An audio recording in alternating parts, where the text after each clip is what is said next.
ওম শান্তি।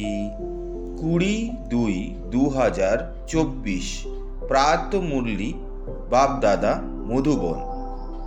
আজকে বাবা বললেন, মিষ্টি বাচ্চারা, তোমাদের তন মন ধন দিয়ে আধ্যাত্মিক সেবা করতে হবে। আধ্যাত্মিক সেবার দ্বারাই ভারত গোল্ডেন এজ হয়ে যাবে। প্রশ্ন, চিন্তামুক্ত থাকার জন্য সদা কোন কথাটি স্মরণে রাখবে?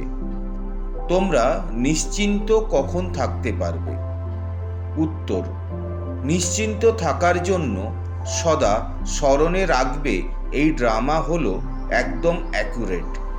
যা কিছু ড্রামা অনুযায়ী চলছে সবই একদম অ্যাকুরেট।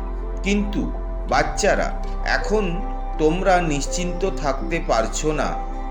যখন তোমাদের কর্মাতীত অবস্থা হবে তখন তোমরা নিশ্চিন্ত হবে। এর জন্য যোগ খুব ভালো হওয়া উচিত। যোগী ও জ্ঞানী বাচ্চারা তখন গুপ্ত থাকতে পারবে না। ওম শান্তি। ধারণার জন্য মুখ্য সার।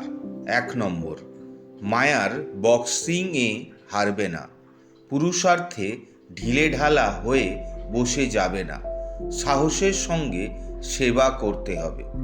2 নম্বর, এই ড্রামা হলো অ্যাকুরেট, তাই কোনো বিষয়েরই চিন্তা করবে না। কর্মাতীত অবস্থা প্রাপ্ত করার জন্য একমাত্র বাবার স্মরণে থাকতে হবে। কোনো দেহধারীর গোলাম হবে না। আজকের মধুর বরদান হলো, শ্রীমত অনুসারে সেবাতে সন্তুষ্টতার বিশেষত্বের অনুভবকারী সফলতা মূর্তি হব। যে সেবাই করো, কোনো জিজ্ঞাসু আসুক বা না আসুক, কিন্তু নিজেই নিজের প্রতি সন্তুষ্ট থাকো। নিশ্চয় রাখো যে যদি আমি সন্তুষ্ট থাকি তবে মেসেজ অবশ্যই কাজ করবে।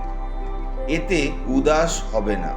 স্টুডেন্ট যদি নাও বৃদ্ধি হয়, কোনো ব্যাপার নেই। তোমাদের হিসাবপত্রে তো জমা হয়ে গেছে, আর তাদেরও সন্দেশ প্রাপ্ত হয়েছে। যদি স্বয়ং সন্তুষ্ট থাকো তাহলে যা খরচা করছো তা সফল হয়ে যাবে। শ্রীমত অনুসারে কাজ করছো, এটাই হলো সফলতা মূর্ত হওয়া।